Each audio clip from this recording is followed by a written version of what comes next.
Hey, welcome back to the Disney Plus Everyday Challenge, and today we have Frankenweenie. No, not the original 1984 short that was live action, created by Tim Burton. No, this time we get a stop-motion animated film, full-length feature film from 2012. It's an hour and 29 minutes long, and yeah, this is very much in the Tim Burton style. It's got Danny Elfman doing the music, of course. Winona Ryder, of course, has to show up in there somewhere. She plays Elsa. I won't say her last name because it's meant to be, for those of you who don't know, haven't seen this, her names are important in this. If only just for reference, not for plot and not for story. This entire thing is built upon just all it's a tribute to all the classic Universal monsters and of course Frankenstein. I'll give you one name. Victor Frankenstein is our main character. He's a young boy who is a little bit of a recluse. He keeps to himself. His best friend is his dog Sparky, right there. And yeah, you know what Frankenstein does? It brings the creature back to life. And yeah, this is very much about a story about a boy and his dog, except his dog dies pretty early in the film. So we get yeah, that's sad, but you know, when going into this pretty much that he brings him back, and through the means very similar to what Victor Frankenstein has done, repeatedly done throughout pop culture. It's been done so many different ways in many different forms since the Mary Shelley novel from way back when.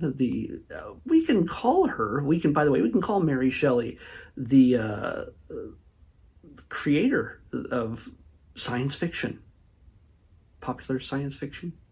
Yeah, teenage girl writes a science fiction novel. It's kind of where it started. Yeah, we had mythology, stories of mythology through the eras, through different cultures. Yeah, absolutely. The gods with Zeus, and then we have the Norse gods with, you know, Odin and everything else, and all through every culture throughout the world. But this is something that's based on the novel by Mary Shelley. And it's totally black and white. This is not just a weird promotional still. This film is totally black and white. I get the feeling that it might have been released in 3D. I can't tell. Let me tap the pictures, the poster. Yes, it was. See it in spectacular real 3D, and IMAX 3D. So yeah, back when it was released in 2012, we were in the height of the 3D craze. Every movie, even if it wasn't made to be 3D, was put out in 3D. Yeah, thank you, Avatar. So, yeah. So what we get here is, let me give you a piece of the cast. Even though the voicing, the voice acting isn't like the centerpiece of this, usually, you know, you get a pretty stacked cast when you get Tim Burton. Strangely enough, I don't think we get a Johnny Depp in this, and no Helena Bonham Carter. I don't think so. What's funny is we get, of course, a Winona Ryder as one of the characters, Catherine O'Hara, Martin Short, and Martin Landau as creepy science teacher. His name is hold still there, Riztrusky. Yeah, he looks like Vincent Price, but he is absolutely voiced by Martin Landau, because Vincent Price wasn't around at this point. Martin Landau thankfully was. And visually, yeah, this is, oh man. Visually, again, you have it black and white. You have just all of these townspeople in a little place called New Holland. All of these children look like they could be the lead in their own horror film. I mean, yeah, sure, the rest of the town is fairly off-putting visually, like character-wise. They're not necessarily an attractive neighborhood, but the kids themselves, get them all in a classroom, and you're fighting with yourself to figure out which one is the real monster. And we kind of find out. I'm not going to give you spoilers on this, just in case you never saw it before, but as we know, Victor loses his dog Sparky, and he gets inspired to bring him back to life. And electricity is the means to do it. And this town, thankfully, has a lot of lightning storms, at least. Maybe not thunderstorms, but lightning storms. That makes it convenient. And it's, by the way, this is not even a Halloween film. It doesn't take place during Halloween. It is just a horror film in the traditional sense. It is, yeah, I mean, if it's, you're like, oh, well, there's no blood and guts. No, it doesn't have to be. Horror is something that is unsettling in your mind, that you could experience visually or audibly. Sometimes some of the scariest things are the things you hear and cannot see. But when it's motion picture, obviously it's what's on screen, and it can unsettle you and stick with you, and that is the best kind of horror. That it doesn't just, oh, chop, chop, chop, blood, guts, heads going everywhere, and you forget it a minute later because you're so used to it, you're numb to it to a certain degree. But the best horror is the kind of horror that sticks with you well after.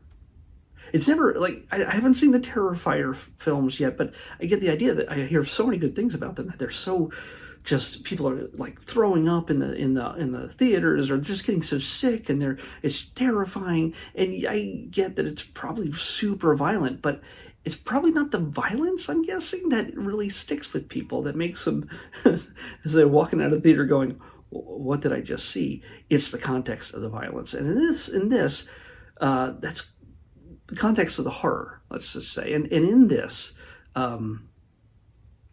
Victor, and I'm trying to not to spoil too much, but Victor, of course, gets caught. Somebody finds out that Sparky is alive, and they kind of blackmail him to say, hey, as part of the science fair, I want to win the science fair. So I want to have my own animal brought back from the dead. Or I'm going to tell people about Sparky. And I don't think even Victor is going to enter Sparky into he's a natural scientist at his young age. He's not even going to enter Sparky into the competition, even though he could easily win with it. He brought Sparky back because he loved him. He wanted his best friend back, and he couldn't let him go. And when he's sort of blackmailed into doing others, the teacher gives him a kind of lesson that it's the context in which you do the science. It's did you do it out of love? Now, while love isn't necessarily a quantifiable element in which you can incorporate into each of your experiments when you're a scientist, whether it's chemistry or biology, any of these things, sure, it's a matter of good intent, because science can be used for good and bad. And by the way, mixed in with this, there's a little bit. It's not the overarching theme of this, but of course, when people don't understand things, when they see things getting out of control,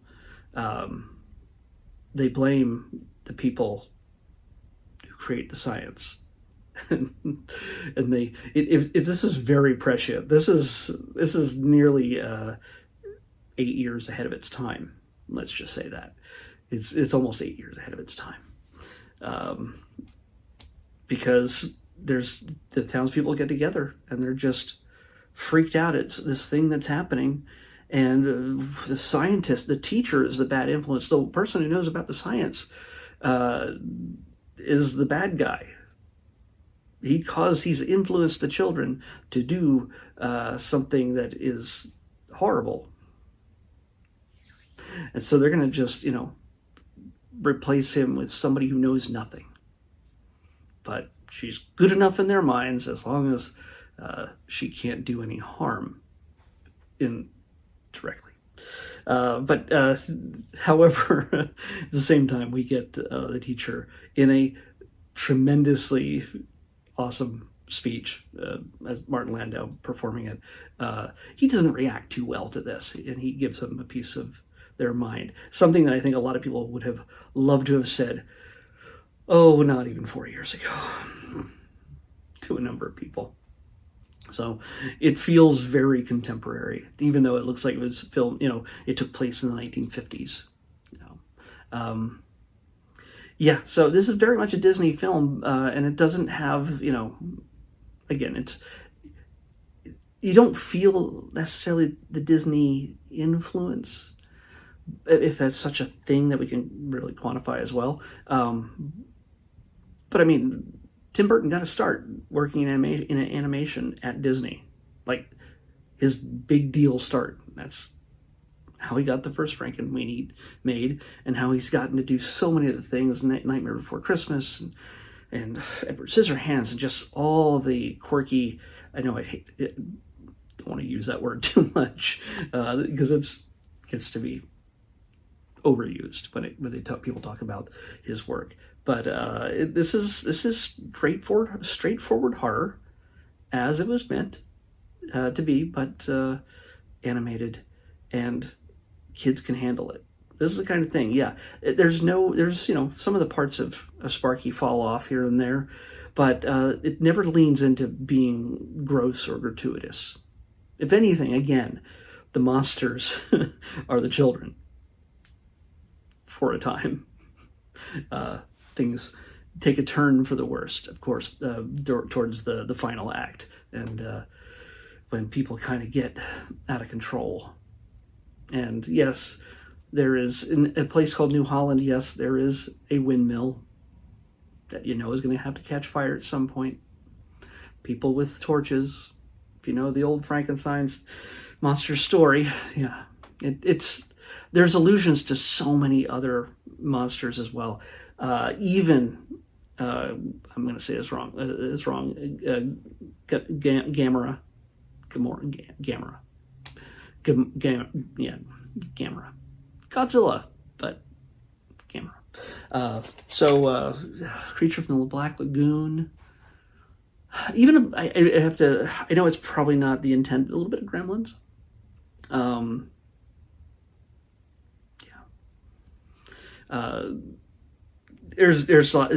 It's lots of fun. It has. I know this sounds just a little strange, but it has a lot of heart, because again, the core of this is not let's just do creepy, gross, scary things. It is literally about a boy and his dog and the love they have for each other. And he's not letting death separate them. And it's about understanding, allowing yourself to let go when you lose somebody that you care about so deeply. And that's the most terrifying thing for a lot of people, to lose somebody you love. And that is the real horror. It's just hearing him cry out when Sparky gets hit by a car. It's one of the saddest. And if you love dogs, you love cats, you love any kind of pets, but yeah. Oh, I almost missed a chance of ending this at 1313. Anyway, this is, why am I holding this? I already know what I'm doing tomorrow. It's the last day. Again, just saying, this is a great thing. I think this would be a great thing. It's a little strange for some people to see something completely in black and white, but that's the way movies and TV shows were seen back in the day, when there was, in the 20th century, so long ago. But I think kids can enjoy it, adults can enjoy it. This is, while it's not a Halloween film, it's perfect for a Halloween movie marathon. Just, yeah, it's worth checking out. Check out the old one too, from 1984. But this one, I think this fully realizes the vision, or the look, that we associate with Tim Burton. There's lots of spirals. There's lots of striping throughout. Lots of just the face structure is just big eyes, and just, honestly, some truly unsettlingly creepy things, especially from one certain girl that you'll meet in this. It's how she her cat has dreams, apparently, and how she knows that the cat has dreams about certain people in town. Well, that might be the most unsettling thing for anybody when they watch this. But it's funny too. So I'm all done with this. So tomorrow is Halloween, and I've saved a brand new thing, a brand new short for Halloween. And of course, I tend to lean towards things that I really love that I'm going to watch anyway. And it is The Simpsons, brand new short called "The Most Wonderful Time of the Year," starring Sideshow Bob. Yes, he sings. I'm betting money on it. He sings. How could you get Kelsey Grammer into something and not have him sing? I don't know. Anyway, The Simpsons, The Most Wonderful Time of the Year, on the next Disney Plus Everyday Challenge. Happy Halloween tomorrow.